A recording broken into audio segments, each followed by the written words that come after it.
Welcome to Squatch-D TV, where the truth is first before all else. Join your hosts, veteran investigator, TV personality, and author Steve Kulls, and from the Kentucky Bigfoot Research Project and the Kentucky Fried Fixes channel, Chris Bennett. Sit back and prepare to take yourself on a journey with the longest-running Bigfoot podcast, Squatch-D TV. Here are your hosts, Steve and Chris.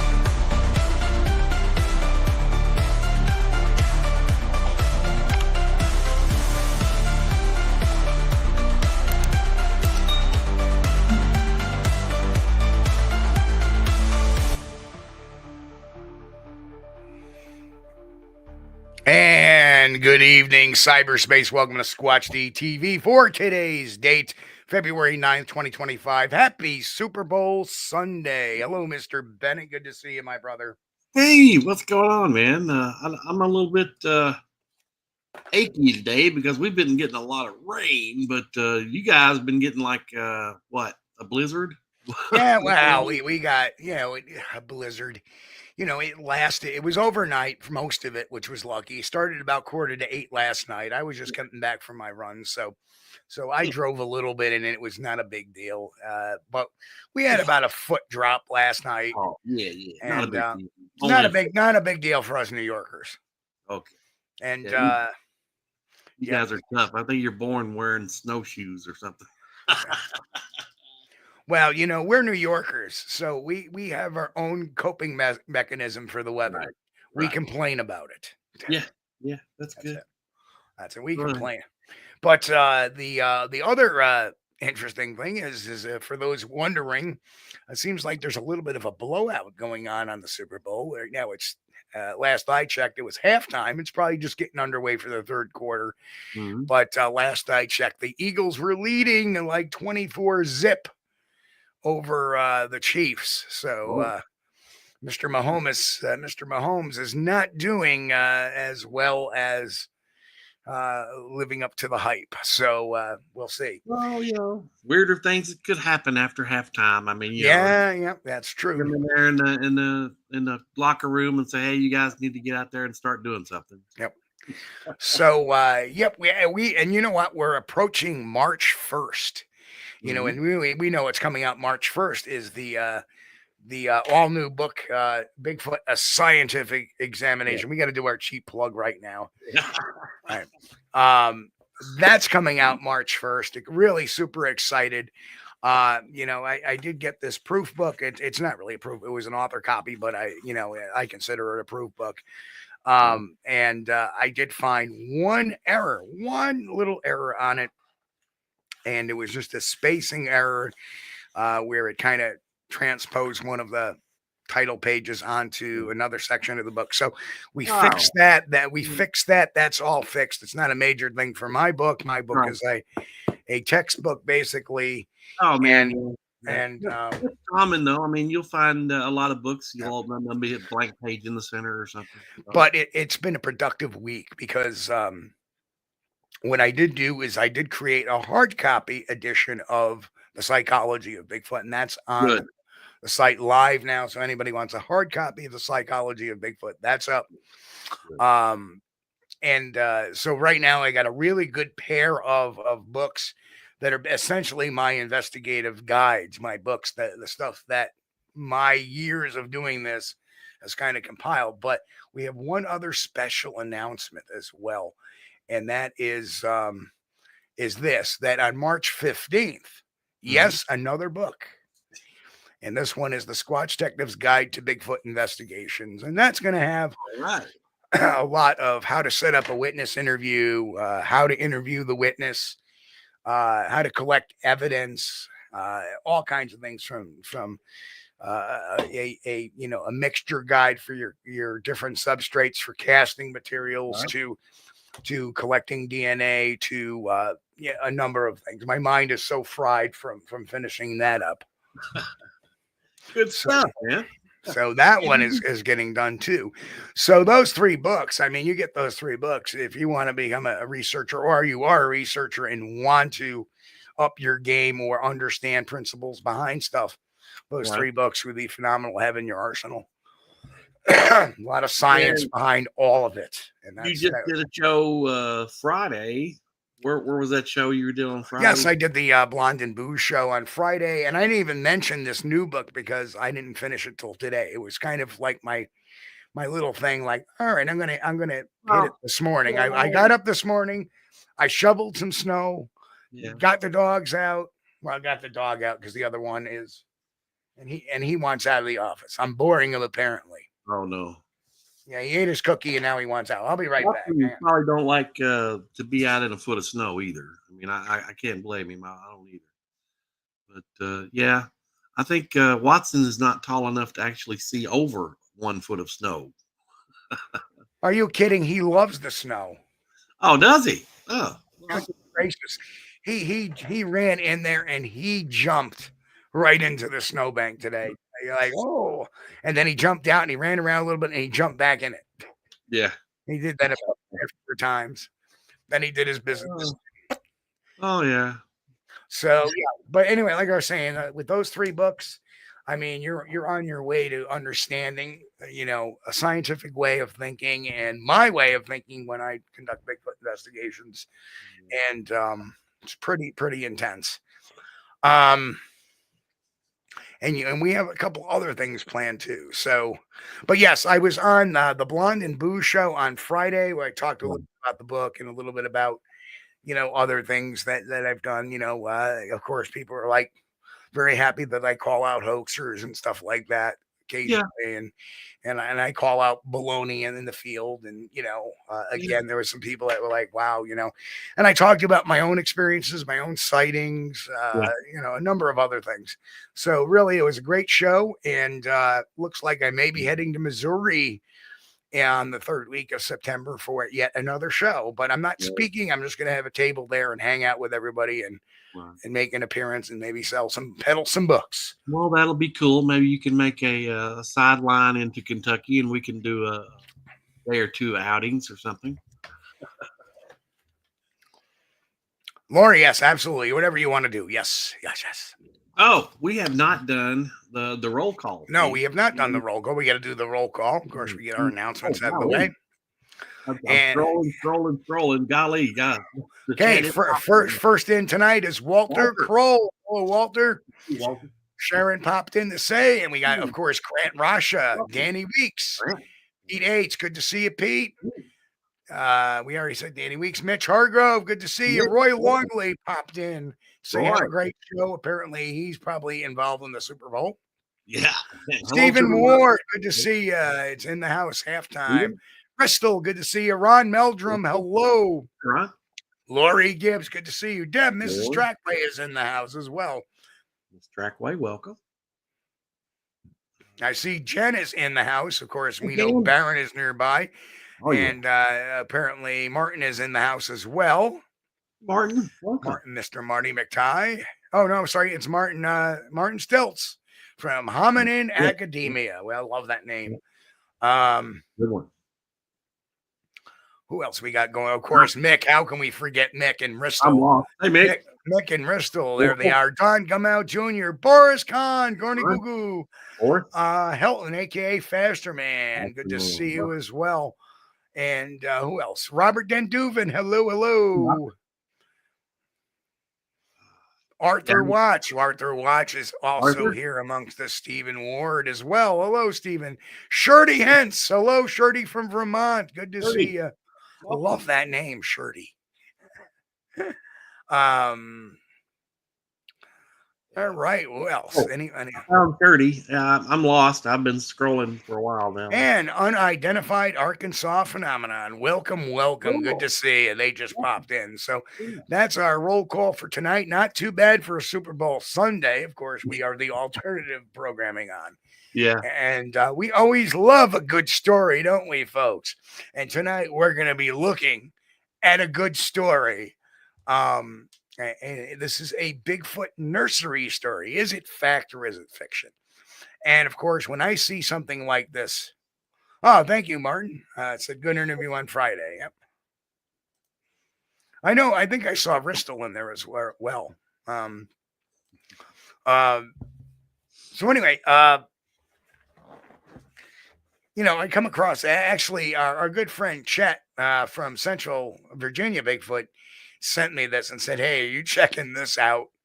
And it was a story with this neat little AI graphic posted on there Hmm. about a Bigfoot nursery. And that caught my up. Yeah, there's Crystal says I was there. It was a great show.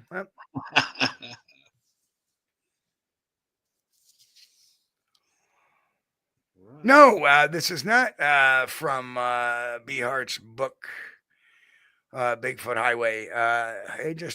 I'm not going to say where it came from. I don't like to out people so much anymore. Again, YouTube kind of frowns upon that sometimes. When obscure folks like this, and we don't even really know the person's real name. They posted this kind of anonymously, or they posted this under a particular nom de guerre on Facebook. So it really doesn't matter who, to out them. It really would mean kind of meaningless. But they posted this whole thing. Like, again, we look at people trying to elevate themselves like they're some sort of expert without putting the work in. I claim not to be an expert. Although people may view me as that, being an expert is a point of view, not a title. And that's why people get all hung up on that. Oh, you're not an expert. Oh, yeah, that's the thing. We don't want to be self-proclaimed. That's right. That's the deal. Right. When you're an expert, you don't have to run around telling everybody you are. Right. Exactly.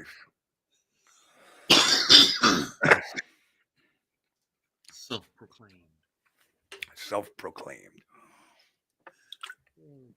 Okay, so here is the story broken down into paragraphs. And what we're going to do is we're going to break it down into sections and we're going to talk about it easily. So the first section is in the beginning of the cohabitation site in North Georgia.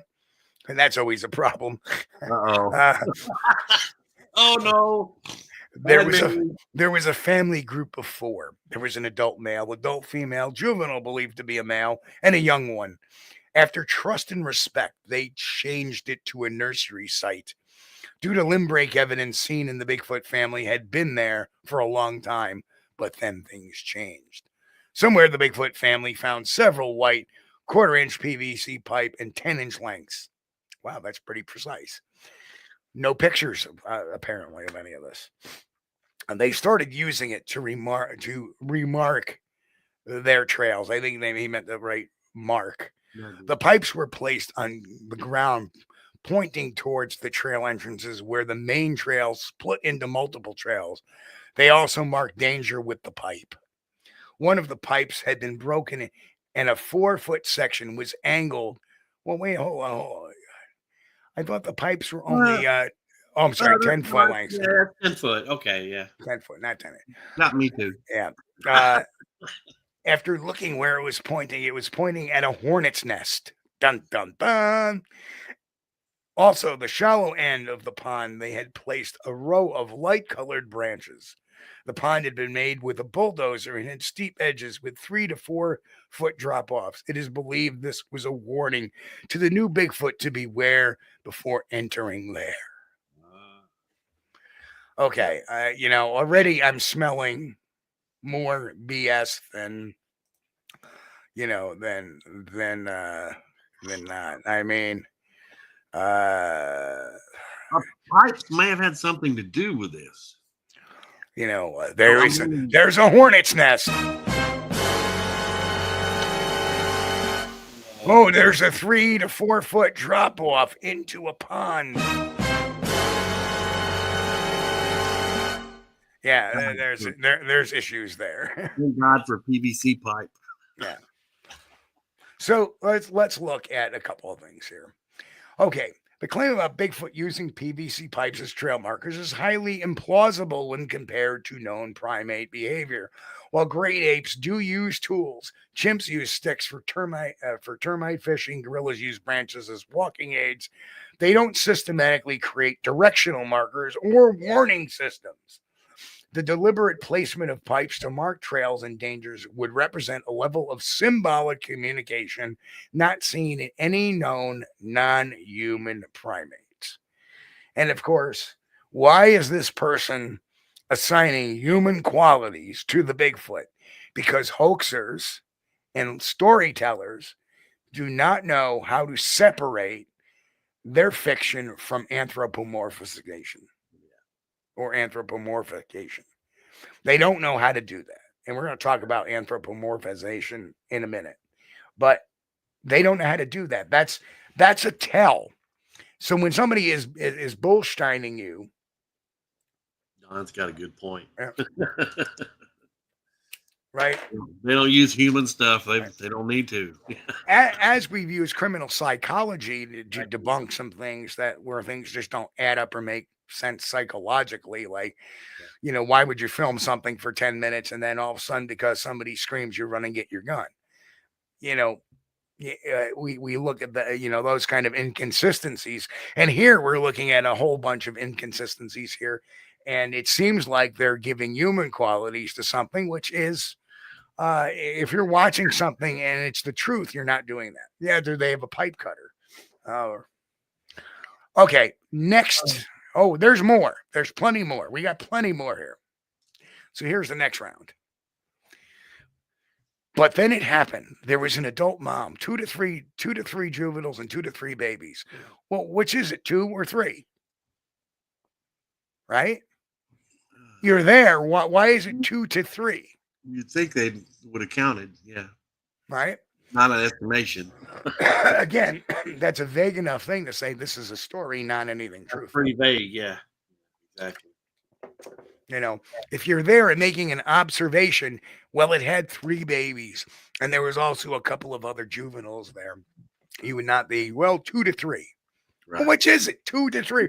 It's kind of like being kind of pregnant. You're either pregnant or not. There's either 2 or 3. Which is it? You're making the observations, right?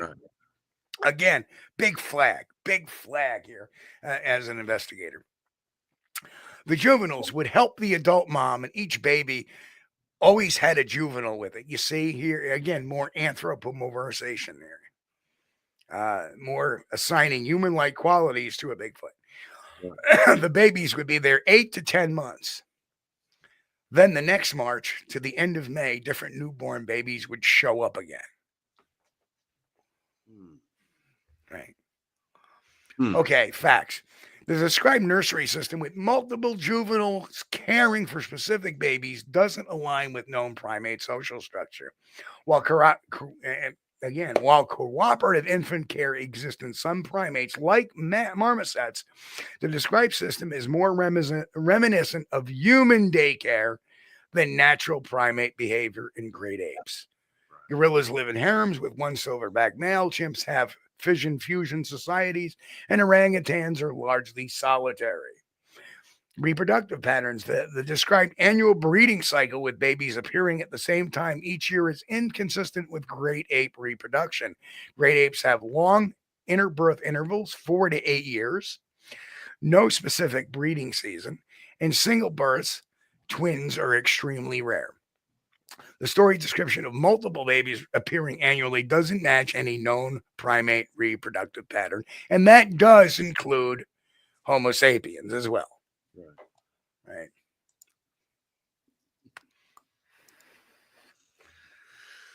Oh, 33 zip. 33 zip.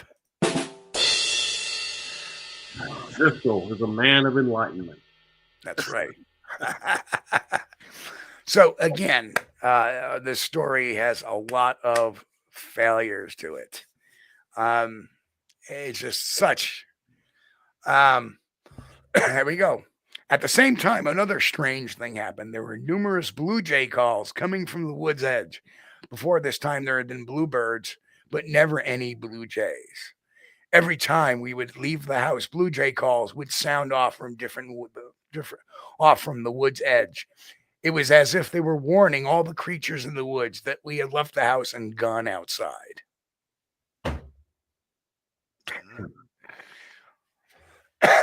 So they use the blue jay calls as a warning system that the people are coming out. Oh, get me a Snapple. So, okay. using bird calls, suggesting that blue jays were acting as sentinels for Bigfoot has no basis in comparative biology or science whatsoever.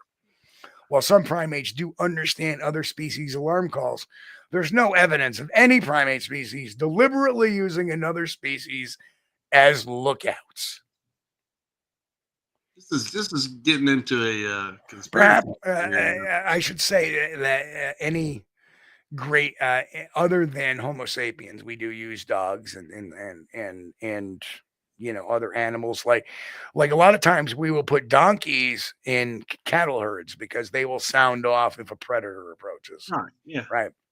But I don't think, how can you train a blue jay to be a lookout for you? I have no idea. They're all forest friends. I mean, I could train. I trained a cat, to do little tricks, and cats are normally, you can't train them, but to train a blue jay to be a lookout for you. Yeah. Us and like, something's coming. Look out! Oh no! There's a chupacabra in the area.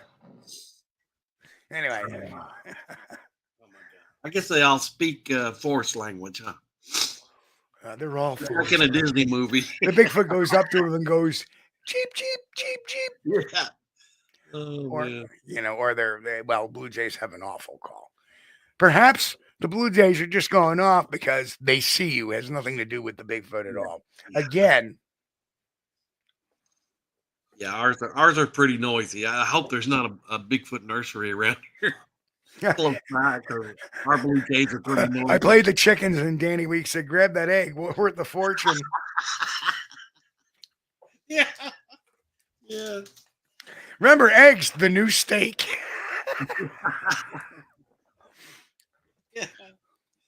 Oh, dude. But someday if you see me driving down the road in the back of a limousine, you'll know I became an egg farmer. Actually, if you go to egg farmers, the eggs are still pretty cheap. Yeah, that's true. Makes you wonder, doesn't it? Well, yeah. Oh, well. Hey, whoa. Back up. Well, no. This is not political. It's because of the bird flu. Okay. What it is, it's the bird flu. And, you have these big, massive production companies that crank out eggs for supermarkets. And you have this bird flu striking their well, you brought up bird flu. I'm going to bring something up. Normally, I live on the migration route of blackbirds and starlings. In the spring and in the fall, you can just look up in the sky at any time, any particular time, and you're going to see the sky is filled with these birds going over. It's incredible. But here lately, I mean, they've been hitting my house, flying into the side of my house, and they've never done that before. I don't know what's going on. You're haunted. Maybe. I don't know. You're haunted. They've been flying into the side of my house because I'll be sitting around, watching TV, minding my own business, and all of a sudden I'll hear thump. Like, well, what the heck? Look out the window, and there's a bird, flopping down. I don't think it has to do with ghosts, no. But must be that new satellite receiver you have going on in your house. Like, I don't know, but they've been flying into the house for some reason. I don't know why. I hope it's not bird flu. I'm not going to go out there and pick none of them up. Let the cats get them. Oh gosh, can the cats get bird flu? I've got one outside cat. If they eat an infected bird, could they get the flu? I don't know. Well, he stays outside, so he's not bringing it inside to me anyway. But still, I hate it. Don says Bigfoot ordered them to dive bomb your house. Obviously.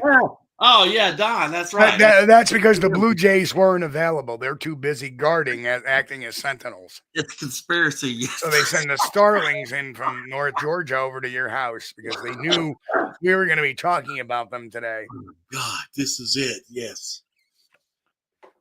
It's the Bigfoot. Shirley says, put decals on your windows so the birds don't fly into your windows. Maybe I need to put a cat decal up there or something. They'd probably stay away from that. Maybe you should put a no-fly zone, sign Yeah, in maybe. your house too, maybe. But it's not been just like hitting a window. They just hit the side of the house, and it's got like a white Well, aluminum let siding. me explain. You guys have been having some weird weather down there, and that may affect their equilibrium. Maybe. I mean, when you think about the cold weather, you guys, the real cold snap you had some more snow than you're used to having. It could throw them off balance. Yeah, maybe something, but it's different. And the only reason I've noticed it is because they said that we've got that bird flu stuff in the U.S., so they acted differently this time. So I don't know if it's related or not, but they don't normally, fly into the house when they're going by. Okay, let's take a look at something else here. So let's look at the anthropomorphic values assigned to this. Complex tool use and planning, deliberately using PVC pipes as directional markers, understanding and implementing a standardized warning system, and creating safety barriers with arranged branches at the pond. These show human level abstract thinking and safety planning rather than natural animal behavior. So what is that telling you?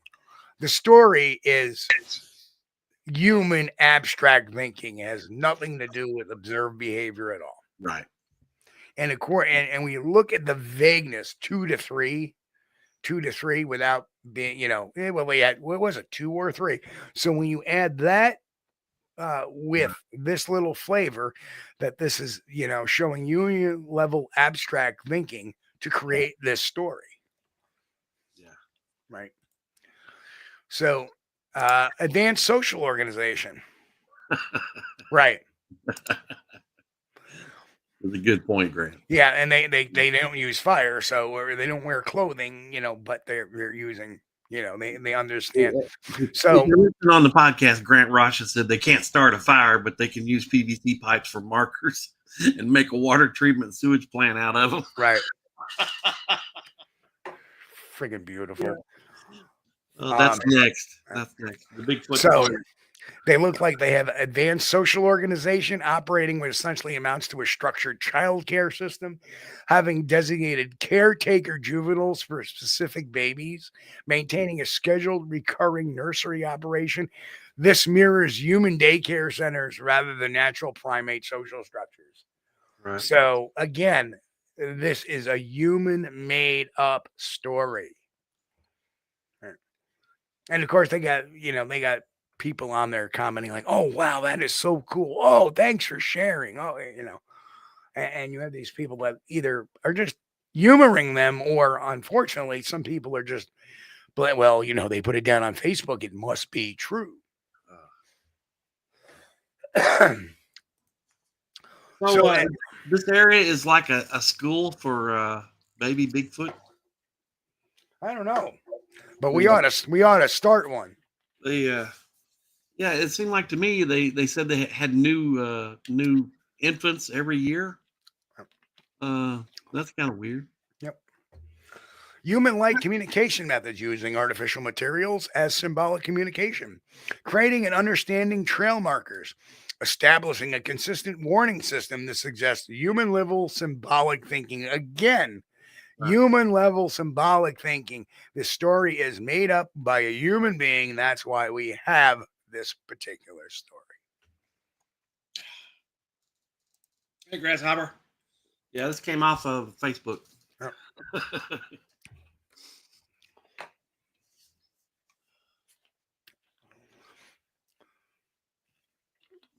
So yeah, what else? We got any more on this? Oh, modern safety awareness, understanding and making human-made hazards, bold, understanding marking human-made hazards, right? Warning others about specific dangers, hornet's nest, creating safety barriers. This human again shows human-style risk assessment and preventative thinking. Yeah. We would mark it off. Especially on trails that we're walking, we would mark dangers off.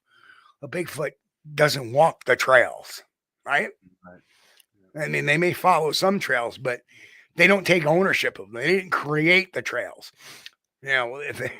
So unreal.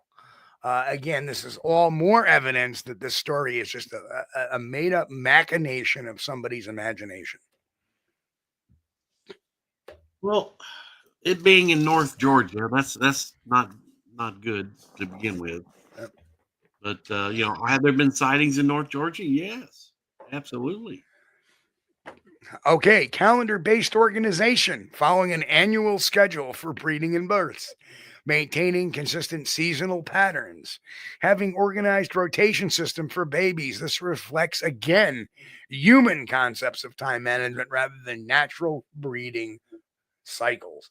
And again, this is somebody making up a story that can help themselves by putting anthropomorphic values to behavior. When you have a real Sasquatch sighting, you get observations. You don't get these complex type of things that are going on, only from people that provide no evidence whatsoever to what they're saying. So when I look at Bigfoot reports and Bigfoot sightings and even, Bigfoot in films like that, it off puts me sometimes that they often will assign anthropomorphic values to a Bigfoot. And even the movie Exists, as much as I love that movie, does put a lot of anthropomorphic values on the Bigfoot. It's almost like anytime there is a Bigfoot story, we as Homo sapien human beings cannot resist putting our own values into that story. Therefore, when you look at these stories from a perspective of encounters, when you see such a complex story like this, it automatically should be sending warning signs into your head. The more anthropomorphic values they're assigning to this sighting or to this alleged encounter or habitation, Right. the more red flags it should generate. Right. We should be looking at it from an aspect of, I don't understand why they're doing this. I saw the Bigfoot leaning over, scooping some food or doing something. That's not anthropomorphic. But I saw the Bigfoot cradling the baby and stroking its head and cooing to it, calming it down. Again, that is putting human assigned values, what we would do on something like that, and should be a big question. Yeah, seems like these Bigfoot creatures were putting a lot of forethought into protecting their young ones from dangers, man-made dangers, and natural too, the hornet's nest, by using PVC pipe. I don't think a real animal actually does. Lori Gibbs put in there, okay, I have no evidence, but I believe. So am I less than because I have no sighting? Not at all. Not at all. No, not at all. No, you can believe, and you're here watching a show that's based on science. So that says a lot for you right there. If you're sitting there watching every single thing about Bigfoot and agreeing to some of the less scientific stuff, then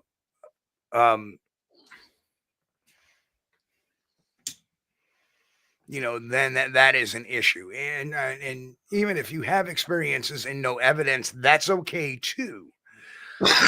But when you have no evidence and make incredible claims, such as this Bigfoot Nursery, not saying you, Lori, but people making this claim that they have this with no pictures, no evidence. I mean, obviously, there would be Bigfoot scat, right? You would find their poop, right? You would find their poop.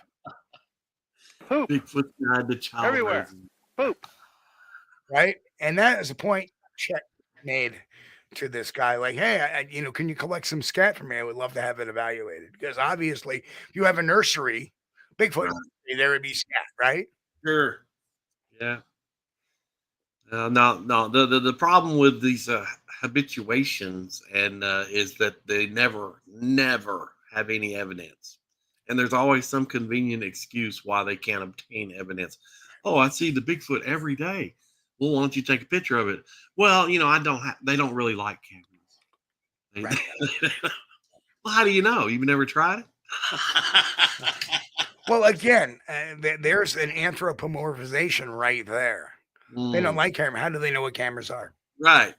Yeah, they don't know what a camera is. Has anybody showed Bigfoot a picture?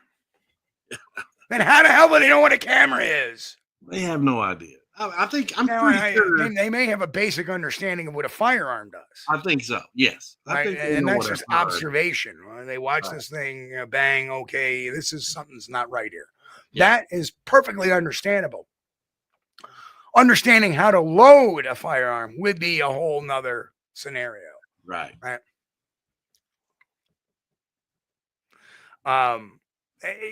Same thing with audio recorders. How do they know what an audio recorder is? The total anthropomorphization of things. And when you start looking at from that aspect, you can start to see where, science takes over and their science or their beliefs start to fall apart.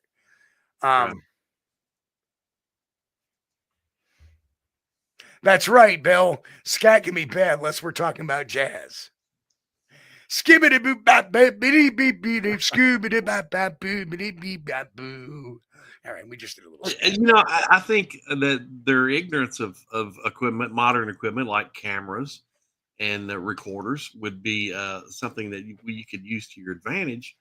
I've done it before to where I've been out in the sticks walking around, and I see a glimpse of something from my right eye, and rather than just stop and just start looking over in that direction, I can pull out a camera and hold it over in that direction without turning my head, and I can look right down at the camera and see if there's anything over there.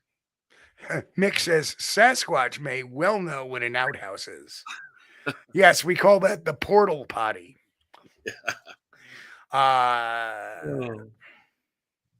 You're right, and you're actually right, Robert. They may recognize things that are not natural to their environment. That is for sure. But that doesn't necessarily mean or give them means to avoid particular. I mean, if you get yourself a copy of this, and it's available in softcover too, I talk about, and I have scientific papers on what a Bigfoot can and cannot see. I have a scientific paper on Topinum lucidum. This is all in this book. Like I said, it's not a 402 pages. It's not a small book by any means. And, Chris can attest that. I don't know if you've gotten to the infrared section in that yet. I don't know if that's one of the. I don't know, man. There's so many freaking subjects in there. It's like a reference. Okay, it's not something that you're going to memorize. But anything you want to know, you look it up, and there's going to be a section on it. And you can read scientific paper. And if you want to go further, you can look back in the bibliography and go and find the exact paper that came from and research that. Right. Yeah. Good too. Danny asked Steve, was that story written in written form or spoken? It was written. In fact, let me scoot back here. That is the actual post right there. And that was the picture that they put up there with it. Isn't that nice? Isn't that nice? Possibly this could have came from, someone's website or something. But you see how anthropomorphic this picture even is. Yes, they're sitting on the rock watching the little one play in the creek. Yeah. Right. And what I did was I broke this story down in sections. And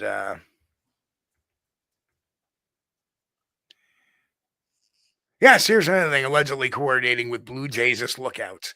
Understanding human patterns, leaving the house and communicating this to others. This suggests human-level strategic thinking and interspecies manipulation.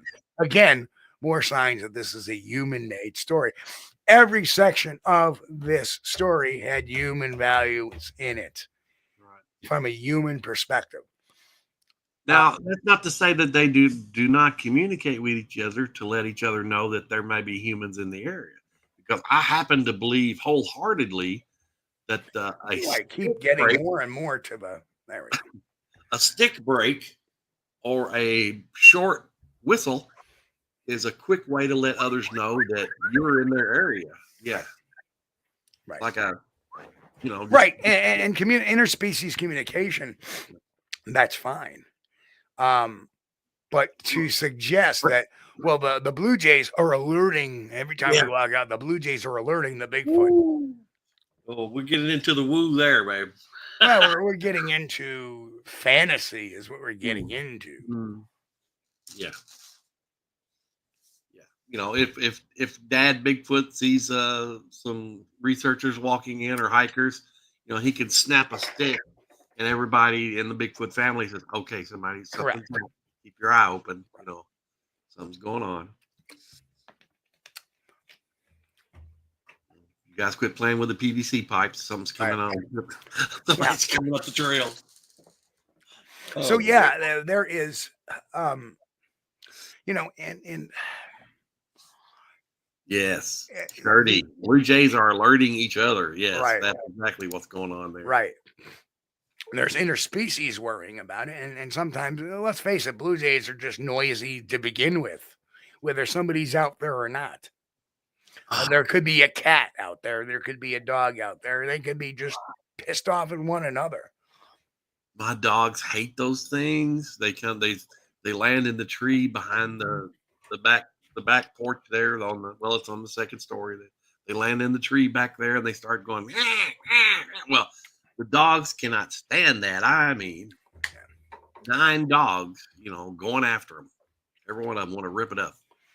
It never ceases to amaze me that, especially in the last few years, between taking more behavioral science courses, which I have done through, the behavior panels, the body language tactics course, right.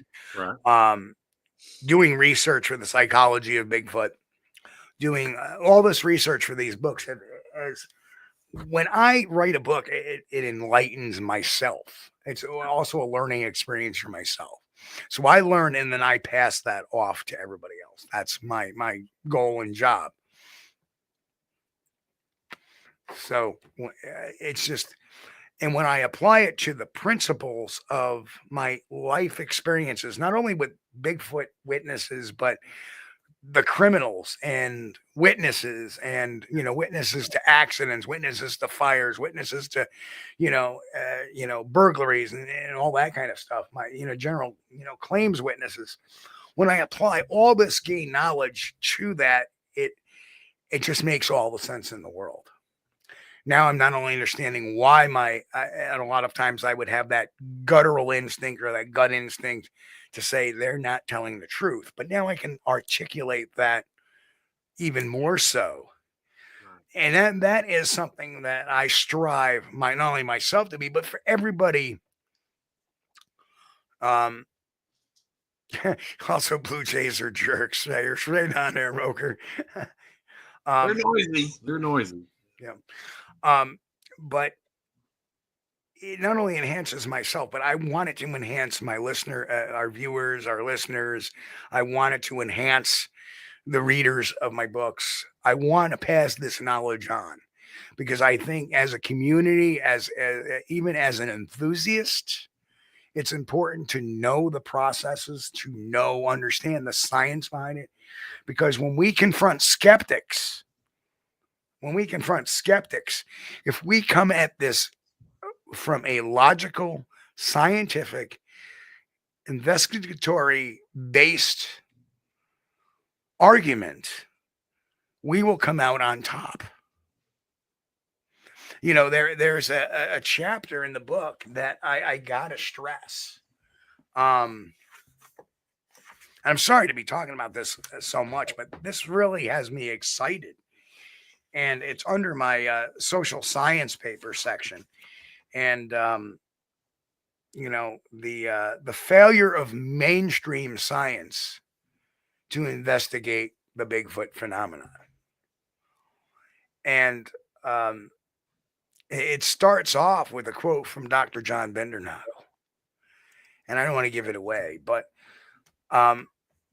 you know, when there is just no excuse for their science not to invest or to go forward with a Bigfoot research project. Now, like the University of North Carolina, we know their DNA study and stuff like that. It's for all types of cryptids. That's cool. That's a good thing. But nobody's putting researchers in the field under school grants or anything like that.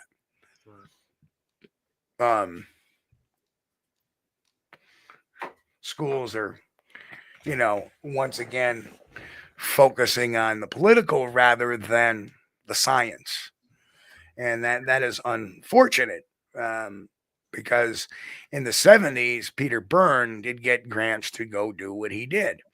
Unfortunately, I don't like to speak ill of the dead, but we never really did get to know much about his research, did we?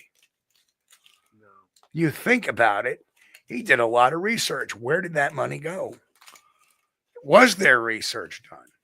How much was done? We know he got a hell of a lot of reports, but what evidence was found? We don't know, because he never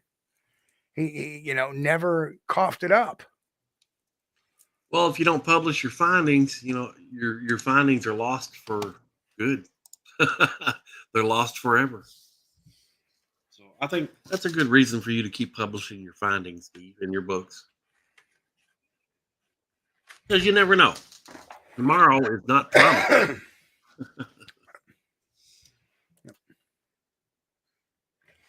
But it would be nice if we could get some funding to do some legitimate Sasquatch research, because the only thing that we've got available right now is just guys on their own dime spending what time they can, when they're not at work or out in the woods checking stuff out. Well, they're not going to give the grants to us. You damn well know they're not. No.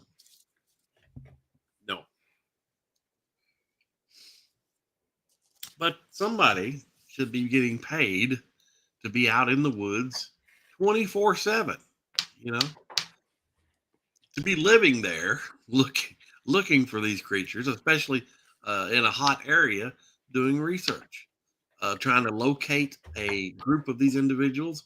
And once they did locate them, Grant, I appreciate you, Grant, but please no politics in the chat.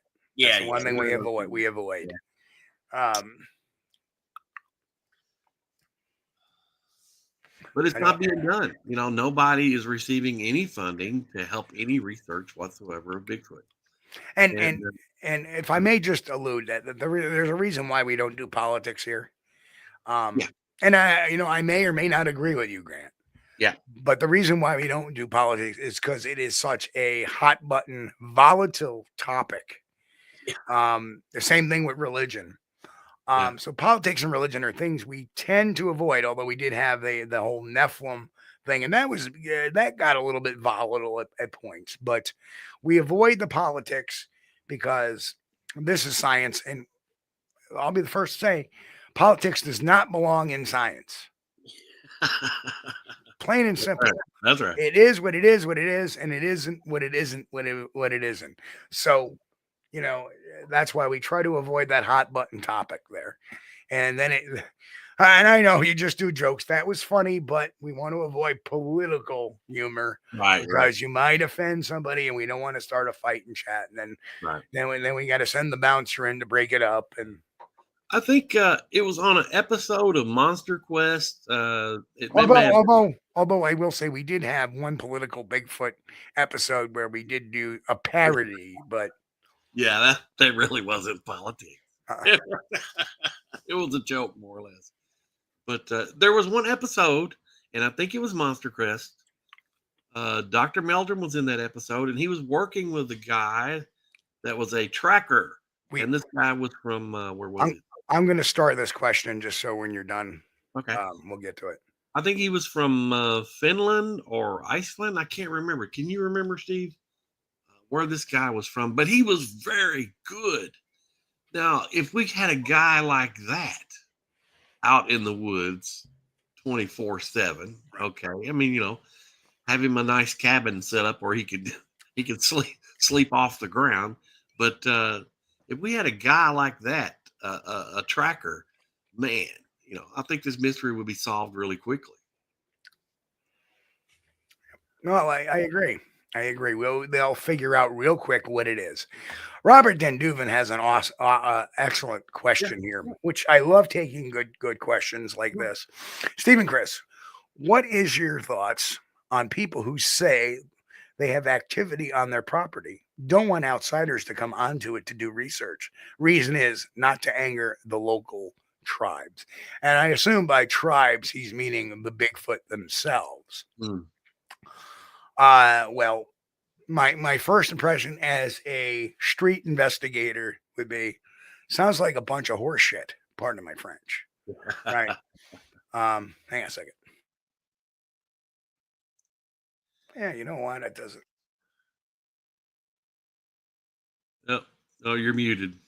You're muted, babe. I know. Okay. But a lot of there are people that don't want you on their property that maybe have Bigfoot activity, but it's not for the reason they don't want you to find the Bigfoot. It's usually they don't want you messing around with their deer hunting. Right. There's a lot of things. Is that not to anger the local tribes? Obviously, if they're on a Native American reservation, I can understand that. But if they're talking about necessarily the Bigfoot upsetting the Bigfoot, then I would say they're full of horse manure. For the basic reason, how do they know that? Right. How do they know? Again, there's anthropomorphization of that more people on the property would anger them. Right. That's a total anthropomorphization. That means that the story is probably made up.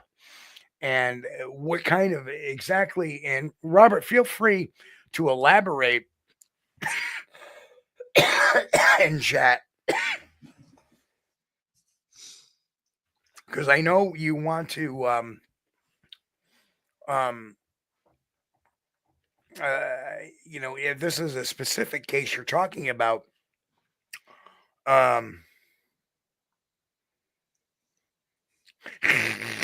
well, Grant, you were something else. Grant, love you, man. I've had a neighbor before contact me and question me about some tracks he found around his deer corn feeder, and he found big barefoot tracks all around his. He had an automated deer corn feeder he kept down by the river, and he was wanting to know my opinion about it. And I said, "Well, yeah, it's very possible you've got some company up there coming in enjoying a handful of corn every now and then." But they didn't want any type of investigation because they didn't, of course, obviously didn't want to mess with their deer hunting. I can understand that. A lot of people that have these creatures on their private property, especially down by the river. Sorry, I had to switch out my headphones there. It was getting warm under those cans for some reason. I'm like, studio lights are blaring tonight. Yeah, but I was just saying, a lot of the property owners don't want people on their property. And right. But not for those reasons. The reasons why they don't want them is you don't want destruction of the property. Yeah. But why the local Bigfoot may retaliate on the property owners.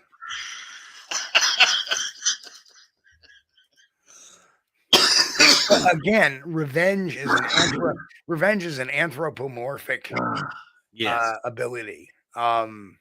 We've seen chimps hold grudges, but the whole outright vengeance thing or revenge is again a now. All right, that's something that can easily be dissuaded. But here's the thing: if a person, hang on a second.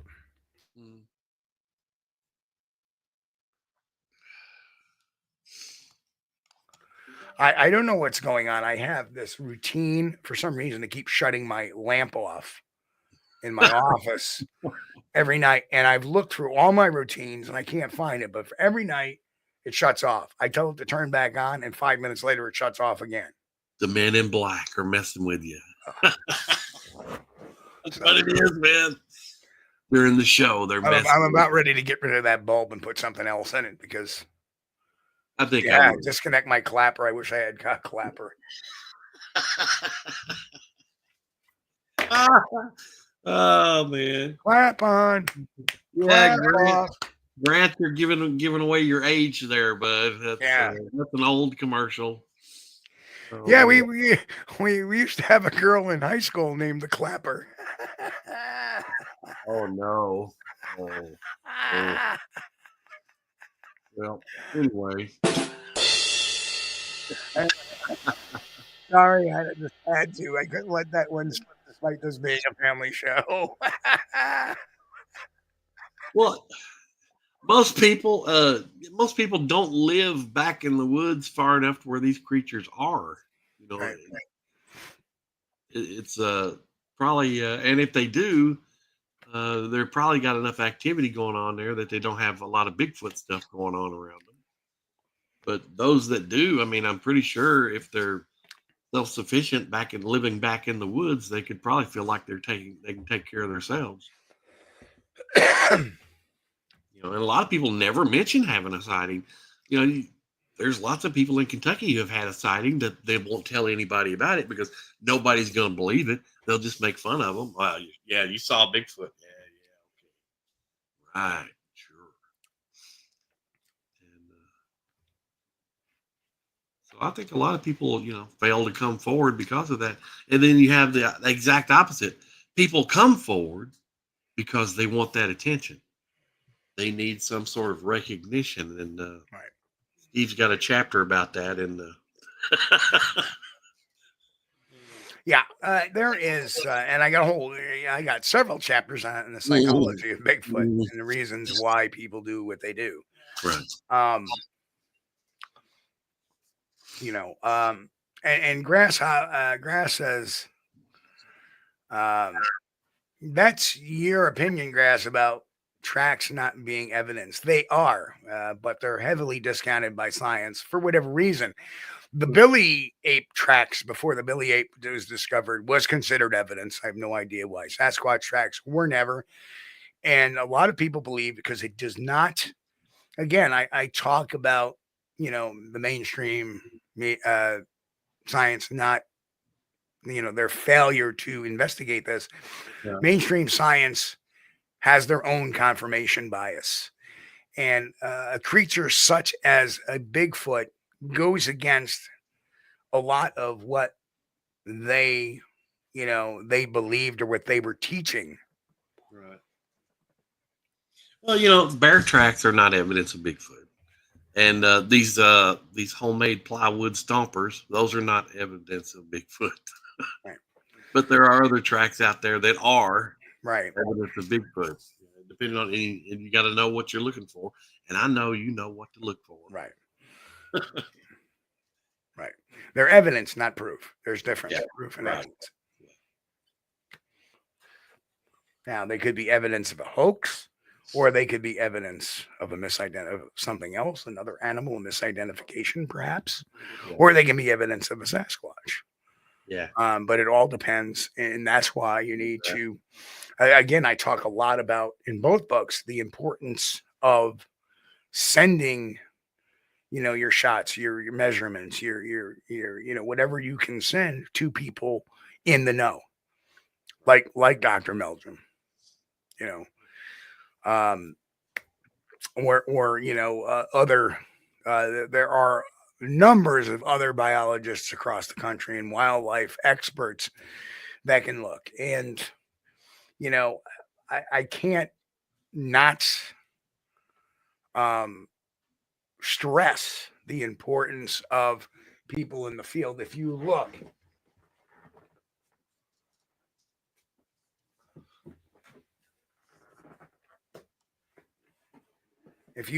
at my my reference library, I have this Guide to Mammals, Simon Schuster's Guide to Mammals. Yeah. Peterson Field Guide to Animal Tracks, right? Mhm. Len McDougall's The Tracker's Handbook. And in all of those, we look at predation, scat, tracks, how to differentiate quadruped from bipedal, how to differentiate a number of things. That's why it's really important to understand every single bit. And if you don't, and it's okay if you don't, you can go out there and not be the best tracker. You can go out there and not be the best. Like my weakness is fauna. I don't know necessarily what's edible out in the forest. I know my oaks, maples, birches, conifers and all that, those wonderful things. But I see a bush. I don't know. That's something I got to train up a little bit more on. I said moron. Well, yeah, that's a difficult subject too, Steve, because that varies depending on where you're at in the country. Yeah, right. Yep. But some places have edible things, but other places don't have those edible things. But that stuff is important to know too. Yeah. From an ecological standpoint, okay, you have a possible Bigfoot habitation in an area or Bigfoot activity. What would they be eating as far as the fauna? What's edible, what's not edible, what's dangerous, what's not? So that does become important. These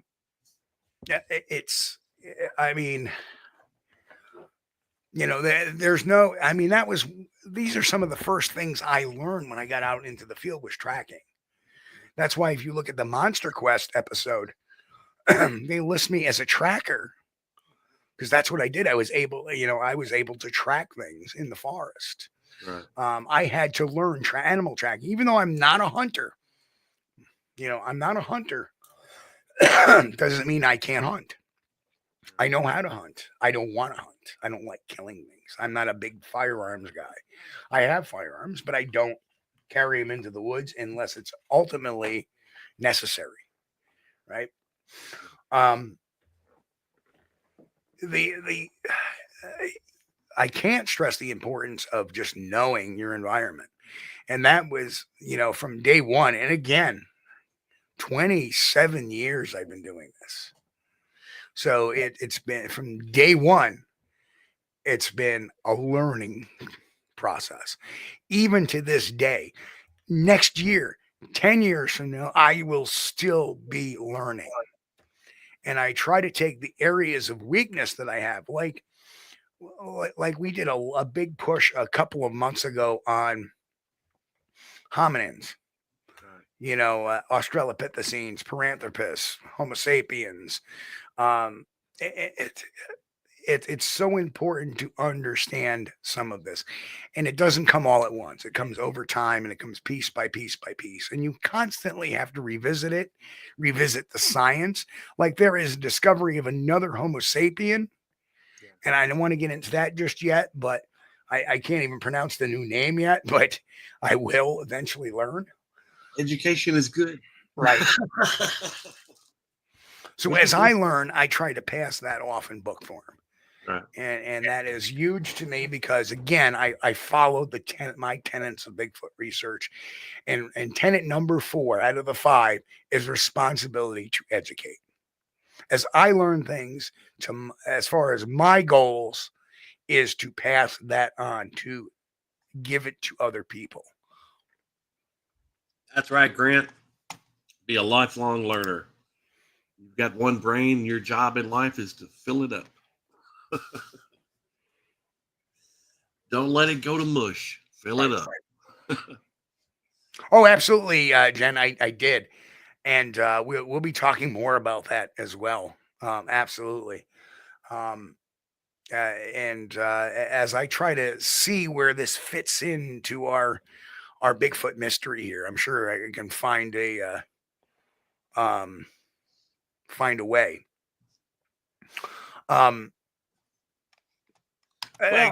Again, getting back to the Danny says, I used to say I saw a Bigfoot, but now I say it was something rectangular that made a sound and was instantly gone. It was not a bear, but was something not recognized as being here. And that's fair. That's fair. There's going to be observations that people can't explain for whatever reason. And there are a number of psychological reasons.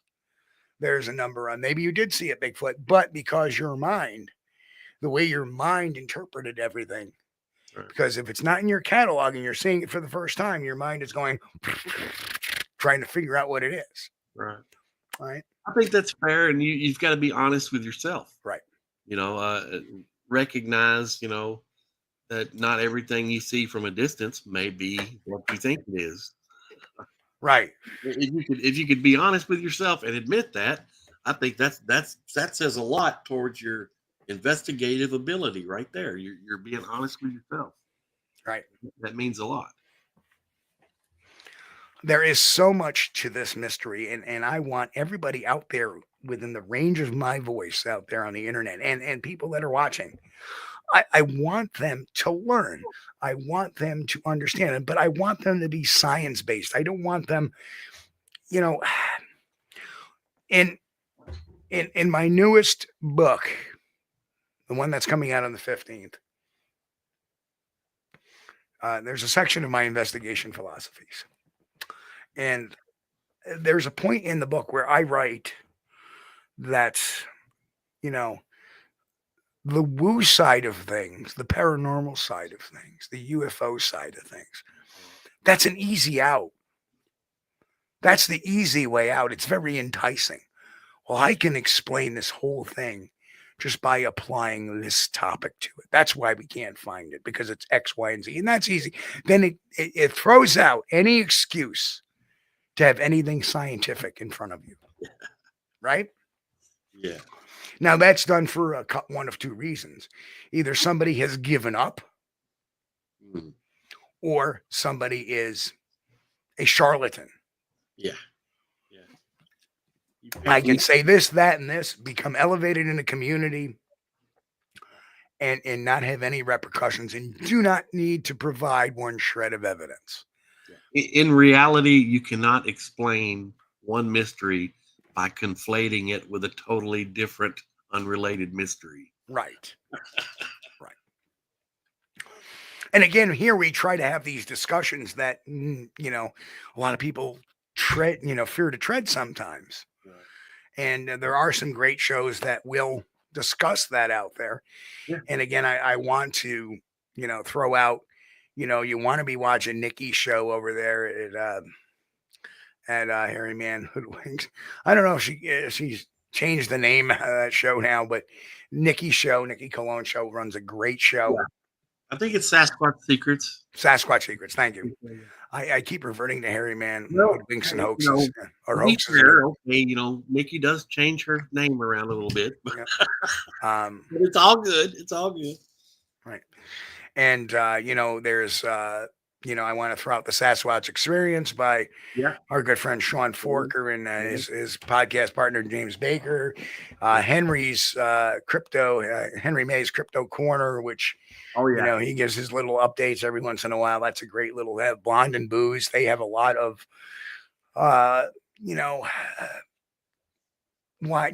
of wilder stuff. But hey, they're not trying to pull the wool over anybody's eyes. I will promote any podcast that does not try to pull the wool over people's eyes. They may let people come on and tell stories that we may not agree with. They may be real or not, but that's okay. Sasquatch Odyssey, Brian at least tries to, tends to let people talk without kind of interdicting any kind of editorial on it. That's fine too. There are different types of shows, but here's the type of show we like to talk about: the science of things. We like to talk about things with investigative principle, and we love to pass that on. And unfortunately, that does lead to busting hoaxers every now and then. But Right. And even part of the job. Tex on Blonde and Booze the other night, he asked me that. He said at first, you stepped on some toes. I'm like, whoa, how did I step on toes? And then I had to explain, I don't consider it stepping on toes, calling out somebody that's hoaxing. I may have hurt their feelings, but a lot of times it's nothing personal. Right. I have nothing personal against any people I've called out necessarily, unless they've done something harmful to me. Now, there are people that are, as Autumn Williams used to call them, asshats, that have, the guy from Sasquatch, Ontario tries to act like I'm nobody and he's somebody. Of course, that would explain, the chapter on illusionary superiority in the psychology of Bigfoot, how here's a guy who has not done one lick of Bigfoot research except make phony videos, right? But turns around and tries to exclaim he's better than everybody else. Sounds like somebody else we know that's moved around the country several times, from Georgia to Vegas to Arkansas to Florida, back to Arkansas, and runs a used car lot. So that kind of sounds like that guy a little bit, illusionary superiority. And that's a common theme with a lot of these, people that hoax. I mean, one takes people out for $3,000 to $5,000 an expedition. And all you need to do is take 5 or 10 people a year and you're doing okay for the year. Wow. Right? Yeah. And what do I charge to take people out, Chris? Nada. Not a dime. I find it, if somebody wants to go out with me, I find it my honor. It's my honor that they want to go out with me. Why should I charge them? That's right. Let's make a day of it. Oh man. But that there are people that have turned Bigfoot into a business. They really have. But unfortunately, most of those people are charlatans. Right. And that's not a kind thing to say, but it's true. I'm sorry. No, and they are. They're full of illusionary superiority. We have one guy that goes out and says, that goes out and says, that he is part of the Council of 12 now. Well, that wouldn't be the Council of 12 anymore. That would be the Council of 13. 13 is an unlucky number. Why would they have such a number like that? Let's add some more anthropomorphism. Let's add superstition in with them too. Well, the Bigfoot don't want to step under ladders because they're afraid it's bad luck, and they don't want to break a mirror. Well, Mick says, if I did a Sasquatch podcast, I'd do it out in the woods while drinking beer and call it the Great Hairy North, like Bob and Doug McKenzie. Hey, there's a Sasquatch, eh? I'd watch, Mick. Shut up, you hoser. Yeah. Sam Squatch. Absolutely, Mick. Nick says if he ever sorts out his sciatica, I'll be calling. Sciatica is no joke. I had a sciatic nerve attack a couple of weeks ago, and that was like really my first. And I was like, oh, my back hurts. But then I realized the back pain was going down to my kneecap, right down the side. I'm like, oh, that was horrible. And it was just, I think it was the way I was sitting while I was working, driving the other day. It was just, it's not fun when you can't walk, and it's very hard to do research. Right. I've got a 4-wheel electric scooter now, though. I'll be trying that dude out this year. It'd be like George Costanza in the woods. Remember that episode of Seinfeld where George had the scooty thing? Oh, I can't remember. No, it's been so long since I watched Seinfeld. Oh my God. Hilarious show though. Or the commercial. Remember the commercial with the old lady in the Grand Canyon with one? Yeah. That was and they were trying to take a picture. Oh, just a little further back, just a little further. Ah! Oh, that would be terrible. That would. But I'm gonna upgrade my battery pack on my scooter so I can get out there. Let me tell you something, Danny. I'm pretty freaking fast. You can ask Chris that. I'm pretty freaking fast. When I need to hoover, I hoover. Yeah. I don't move like a person my age. I definitely don't, and that's a good thing. Surprisingly, the knees are still good. The ankles are still good. Even though the ankle every once in a while gives me a little. Yeah, I just realized I was having a little bit of an ankle issue a few days ago, and that sort of worked itself out. So things worked themselves out with me. It just Yeah, I think depending on the situation, you can move better in some situations than in others. If But it's a life and I death am situation, fast. you can pretty much move. Yeah, I am I'll fast, sprint. and now that I'm down all that weight, I can really move a lot faster than I used to. If my life depends on it, I'm up for a 100-yard sprint or whatever. Which, I I may consider fall that. over at the end of that 100 yards, but But yes, getting back to man, I'm out of tea. Could you excuse me for just a minute while I go Certainly. grab a glass? I'll be right back. So Chris is out, and the one thing you didn't hear Chris do is go this. Don't get me a Snapple. He did not say that. So although he should have said that. But yeah, I think we are getting better at filtering out real stories versus nonsense stories. And I actually think that the phony stories now are starting to trend downward, which is a good thing. We don't see the level of Bullstein coming out as much as we did a couple of years ago. I think 2 years ago we saw kind of an apex of phony photos and phony stories, and there's even recirculated stuff is not making the rounds as much as it did, which is a good thing. Of course, it's early in the year yet, we still got plenty of time to go. But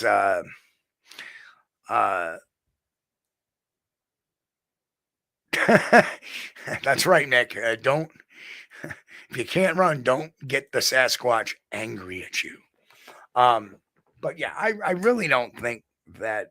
I mean, for the most part, when it comes to a Sasquatch sighting, they're just as apprehensive of you as you are of them.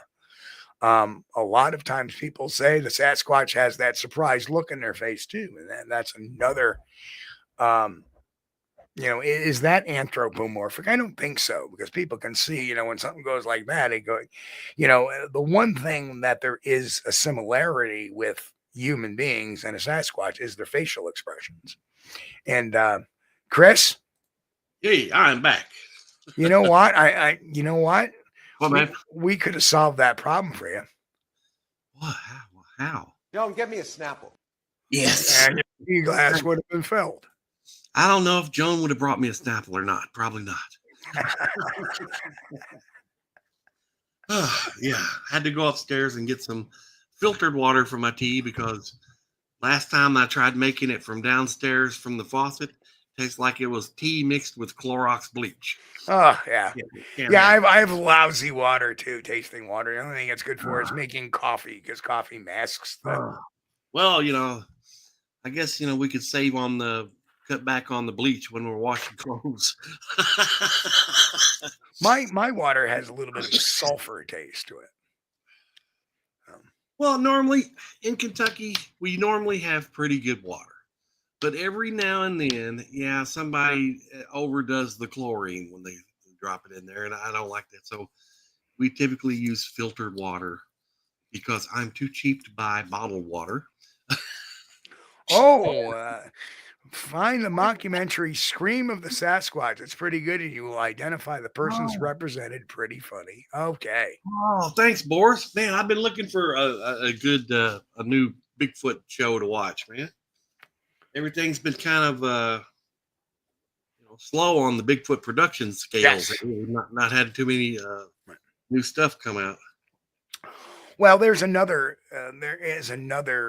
media shift too, and that's Discovery. The Discovery networks have kind of shifted away from doing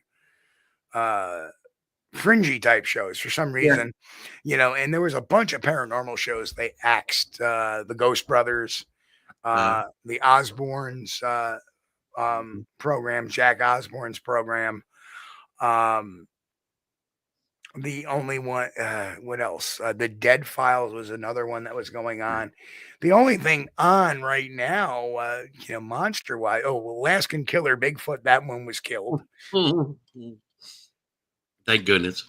Yeah, I'm kind of disappointed. We never did figure out how the Sasquatch burned the shed down or the shack down or whatever. But I think he did one of those Vietnamese monk things. He probably just set himself on fire while he was inside the shed.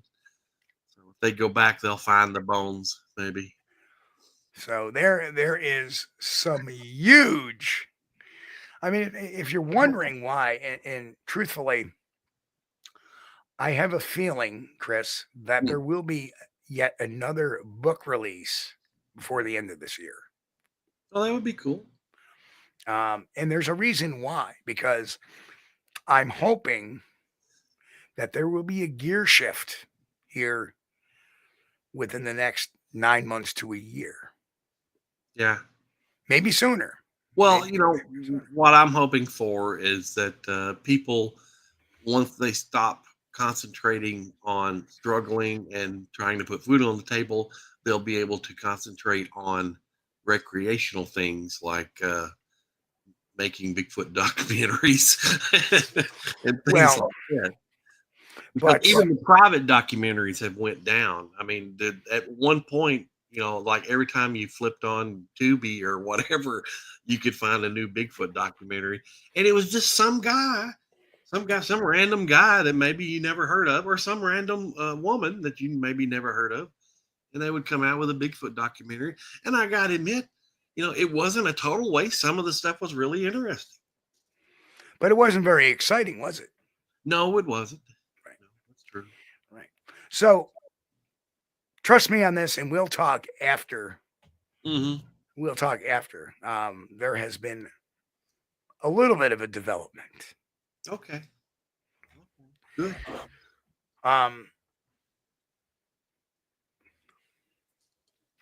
Little bit of a development, but it's gonna spell a lot of good things for this channel.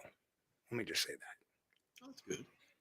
Nothing official, nothing, but there is a game plan in place now, finally. And it's still being refined a bit, but the idea has finally come to me. And it's amazing that sometimes, and that's the beautiful thing about my job, I think a lot when I drive. Yeah. And I drive for a living now. Oh, yeah. So when I think about things, it comes up with like some that. idea. Right. Yeah, I like that. When you're on a long drive, it's kind of like mowing the lawn. When I'm out there riding around on the lawnmower, or used to, I could solve the world's problems. Riding around on the lawnmower, Okay, so here is a trivia question. Why does red light affect our eyes less than bright light does, and disturbs our night vision? Why does red light disturb our night vision less than white light or any other colored light? Oh. See if anybody knows the answer to that. No, not at all. But why does red light not affect? Nope. Close, Boris, close. So there is a enzyme in our eyes called rhodopsin. And rhodopsin affects our night vision. So, and it just so happens that rhodopsin is less reactive, or is used as we lose our rhodopsin in our eyes, we lose our night vision. But red light, for some reason, does not affect the rhodopsin in our eyes like a bright light does. Right. Yeah. Well, I mean, there's not as much interaction with pupil dilation either. I mean, Right. So yeah, the actual chemical is RH. RHODOPISIN, I believe it's rhodopsin, and that is the actual enzyme in the eye that.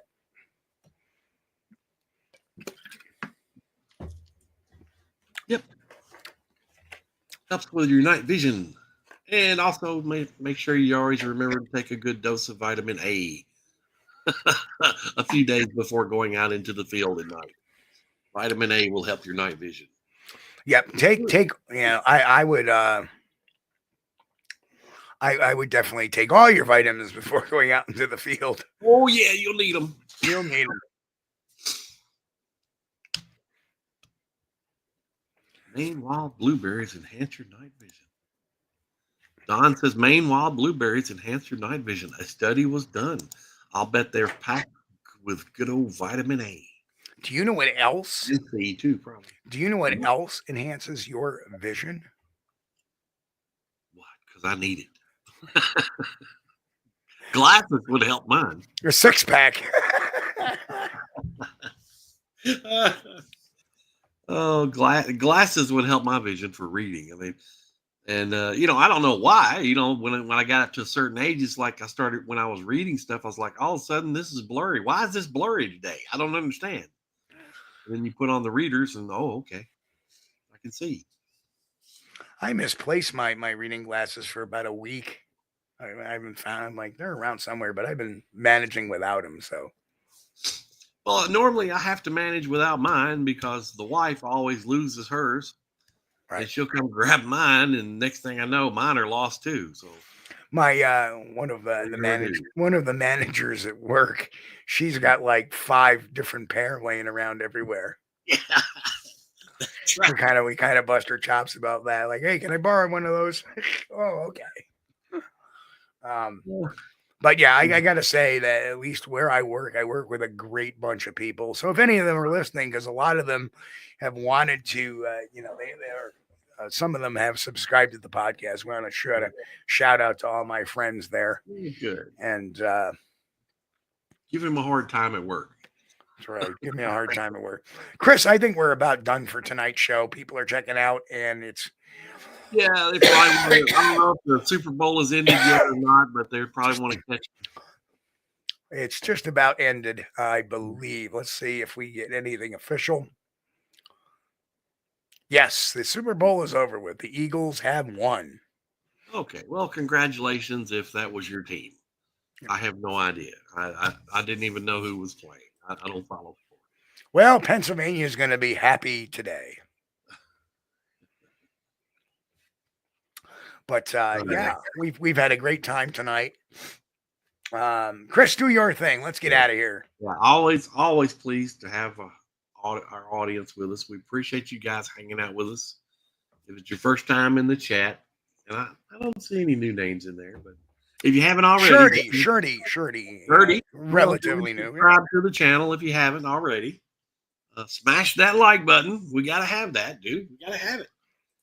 I always say it because I always mean it. You guys are the greatest audience you could ever hope for. Thank you for joining us and supporting the channel and hanging out with us on Sunday nights and Wednesdays and Fridays sometimes.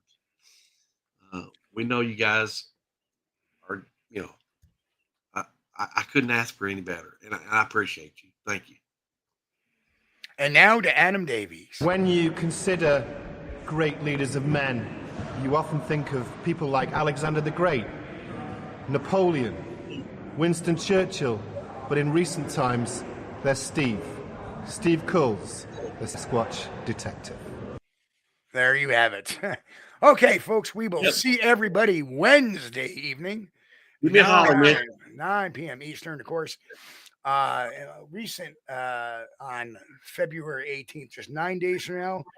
Oh, well, actually, let me just announce this. On 2/17, I'll be on the Sasquatch Experience with Sean Forker. And on the 18th, I'll be on Bigfoot Michigan Rob's podcast as well. And on March 19th, next month, I'll be on Doug Hycheck's show as well. So, and we've still got a couple of more lining up. Yep. And I'm going to be on, I got to look. I'm going to be on the Sasquatch Experience or Sasquatch Watcher Virginia's program again, too. We're going to be talking about the book, and science and Bigfoot and stuff. So we're doing this big book tour. Now I got 2 books to promote now. But that was quite a surprise. But I didn't expect it to get it done that quick, but I did. I just put my nose to the grindstone. Well, when you're on a roll, keep it rolling. That's right. I don't know if it's a Kaiser roll or a poppy seed roll or whatever, but I'm on a roll. But anyhow, folks, again, we'll catch everybody Wednesday night, 9 p.m. Eastern, right here on youtube.com/@SquatchDTV, SquatchDTV.com. And of course, visit the website at SquatchDetective.com to get all your links to the books, to get all your listing of events I'll be showing up at this year. And we got to still add a couple of more to that. So even that list is kind of, I'm just waiting on the graphics for Missouri. And, oh yeah, that's right. I didn't tell anybody I'm going to be in Missouri. I think it's the 18th and 19th of September this year. So that'll be about a week out because they moved up Pennsylvania Bigfoot Camping Adventure to the end of August. So August is going to be busy with a couple of events. September is going to be busy with a couple of events, and we'll see what we can.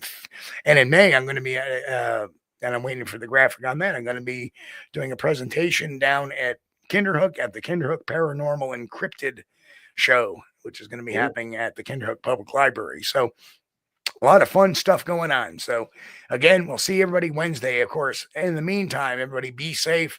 God bless. Keep on squatching. We'll see you all in a couple of days. We thank you for being here with us on Squatch-D TV.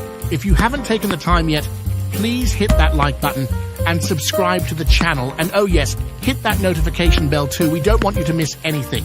If you really like our content, you should consider becoming a member, and it's really inexpensive and a great way to support not only the show, but honest Bigfoot research.